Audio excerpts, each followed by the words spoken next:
फिन सोमावसारफिनगोन बड'लेण्डनि रायजो राजाफोरनि थाखाय आबसुआ जुदि थांनाय 2020 मायथाइनि बिटिआर सुक्तिया टाइम बाउन्ड बायदियै मावफुंजायाब्ला बेखौ गोख्रोङै फिनजाथाय होदों दिपेन बर' बिथाङा। दिनै गोबां रायजोनि सानसुमै गोरों बर'फ्राबो इसेबां जाम्बा जाम्बि गैला। बेवहाय गोबां रायजोनि सोंलु सिखारदों जे बिटिआरनि दफाफोरा आखरे आखरे जाजोबाब्ला सोमावसारफिनगोन होननायखौथ' आजि जोङो थांनाय 2020 मायथाइ जोबनायनि उननिफ्रायनो बोसोरनैनि उननिफ्राय खोनाबोदों। दिनैसिमबो बे रेकर्डफोरखौ निउस मिडियाफोराव नायोब्ला जोंनि भिडिअफोराव दामनायावबो नुगोन।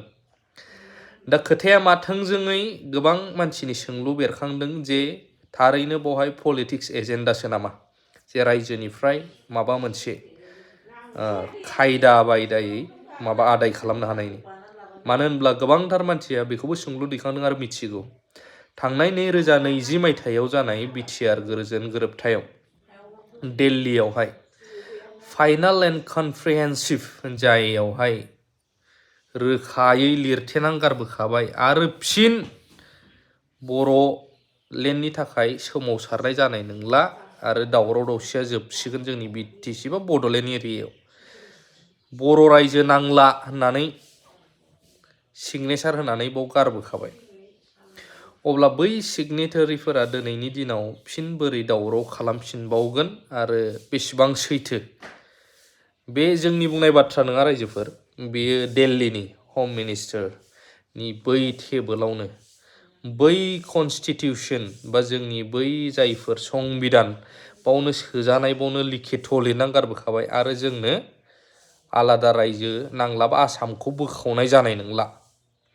दिनैनि दिनाव फिन मानगोनां दिपेन बर' सार, जायखौ जों मानगोनां होननानै बुङो, बिथांनि नैबे बिटिआर गोरोबथाया आखरे आखरे जायाब्ला फिन सोमावसारनाय बड'लेण्डनि थाखाय सोमावसारनाय जागोन होननायाव गोबां रायजो राजाफ्रा सोंलु दैखांदों बा कुइसन खालामदों जे बोरै बेफोरो माबोरै जाथावथाव, मानो होनब्ला बिथाङा गोबांथार बाथ्रा बुंलांदों। बिटिआर सुक्ति आरो बिटिसि सुक्तिनि खोथायाबो बाव ओंखारदों आरो लोगोसे टाइम बाउन्ड बायदि मावफुंजायाब्ला सोमावसारनायनि खोथा।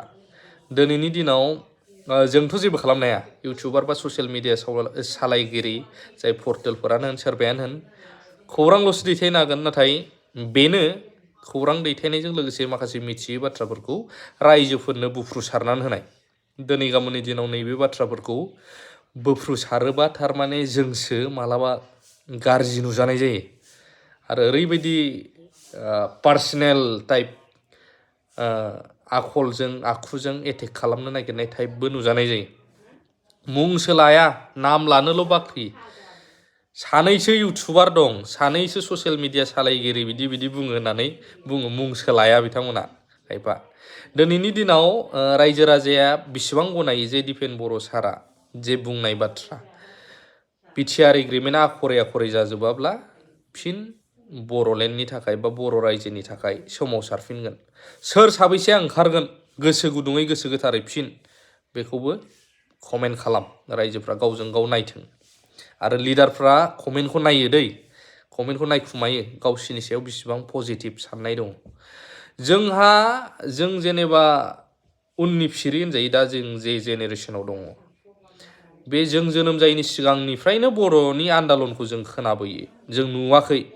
नाथाय बैफोरनि सेक्रिफाइस खालामबोनाय सोरबा प्रमद बर' सार होन, सोरबा हाग्रामा महिलारि सार होन, सोरबा धीरेन सारमोन बायदियानो होन, सोरबा बिश्वजित दैमारि सारमोन होन, सोरबा खाम्फा बरगयारी, सोरबा जोंहा मन्त्रि गोबां दङ। बिसोरखौ जों बै सिगांनि समनिखौ जों बखिनो हाया, जों नुबोआखै। मानियो जोङो बिथांमोना सेक्रिफाइस खालामबोदों। नाथाय बिनि उननिखौथ' जों नुबोदों, बिटिआर एग्रिमेन्टनि मानि दफाफोरखौथ' जों नुबोदों। दिनै बैफोर आखरे दफाफोरा दिनै नायनो थाङोब्ला मोनबैसे जाफुंसारदों, मिशन कि मिशन मोनबैसेया दिनै फुल फ्लेजेड बा मोगथां महराव फैदों, रायजो राजायाबो मिथिगौ। दिनै बेफोरखौ बुंखांफिनोबा जों मानो दायनिगिरि जायो, जों मानो? बेखायनो रायजो राजायाबो कुइसन खालामदों आजिखालिनि दिनाव। अब्ला मा एन्सार होगोन? थारैनो बे पलिटिकेल एजेन्डाल' नामा? मानगोनां दिपेन बर' सारनि सायावबो गोबाङा कुइसन खालामदों। नोंथांमोना मा बुंनो सानो? कमेन्ट होनो दाबो। मोस्ट प्रायोरिटी एजेन्डायानो जाहैबाय जे बिटिआर एकर्डखौ इमप्लिमेन्ट खालामनांगौ जेरैबायदि 2003नि बिटिसि सुक्तिनि उनाव हाग्रामा महिलारि बिथाङा पावाराव फैनायनि उनाव एबसुनि प्रेसाराथ' दङ जातीय संगठन आरो बे एकर्डखौ समर्थन होग्रा आफाद हिसाबै जिहेतु आन्दोलनखौ ज' खालामदोंमोन किन्तु बै समाव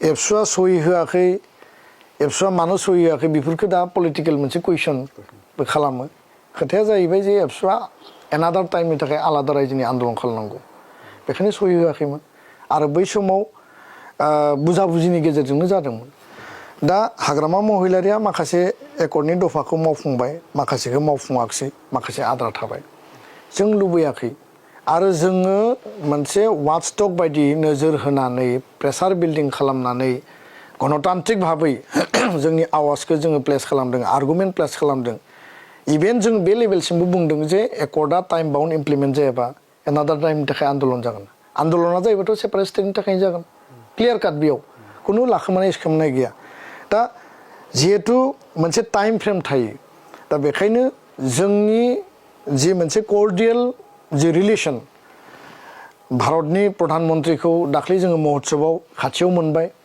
बिनि सिगाङाव बिथाङा माने 7 फेब्रुवारि 2020आव एकर्डखौ वेलकाम खालामनायनि जि सेरेमनि बिथाङा बाहागो लादोंमोन जेराव 8-9 लाख बर' हारिनि आरो गुबुन गुबुन हारि हारिसाफोरा बेयाव बाहागो लाफैदों बे मोनसे आलादा प्रग्राममोन दाख्लैनिया मोनसे आलादा प्रग्राम गिबि मन्त्रि बिथांखौ जोङो जथेस्थ' गुबुन गुबुन लेयाराव जोङो प्रेसार बिल्डिं खालामनानै जोङो दिनै बाध्य बेखिनिखौ मावनो हादों दा बेखायनो माखासे क्ल'जआ क्रिटिकेल माखासे क्ल'जआ इजि आरो बेखाय जि क्ल'जफोरा माने खोब बारा टेक्टिकेल नङा बा कनस्टिटिउसनेल एमेन्डमेन्टनि पर्यायनि जायफोर दफाफोरा माने नङा बेफोरखौ जोङो थाब मावफुंनो हादों किन्तु संबिधानिक भाबै बेयाव माने गोबां क्लियारेन्सनि गोनां जायो माने लेजिस्लेटिभ डिपार्टमेन्टनि फाइनेन्स डिपार्टमेन्टनि बा गुबुन गुबुन डिपार्टमेन्टनि दा बेखायनो माखासे क्ल'जआ जटिलताया ओंखारदों एसटि हिलनि बेलायाव कार्बिया प्लेनाव एसटि मोननांगौ बर'आ हिलाव एसटि मोननांगौ बेथ' क्लियार काट बिथांमोनाबो लिरना लाबोदों एकर्डआव किन्तु बिथांमोननि माखासे सेक्सना दिनै बर'फोरखौ एसटि जाजानो बायो दा बेफोर माने बाधाफोरा माखासेया दङ आं सानो जे आसुनि आसाम सुक्ति जि खालामनाय दिनै माने गोलाव सम जाबाय प्राय माने 35 बोसोर बारबाय दिनैसो आसाम एकर्डनि माने बिप्लब शर्मानि रिपर्ट बायदियै 62 जिफोर माने बिप्लब शर्मानि रिकमेन्डेसन दङ जे आसाम एकर्डखौ मावफुंनायनि थाखाय 6 नम्बर दफाखौ मारै मावगोन 10 नम्बरखौ बोरै मावगोन असमिया पिपोल नायनि डेफिनेसना मा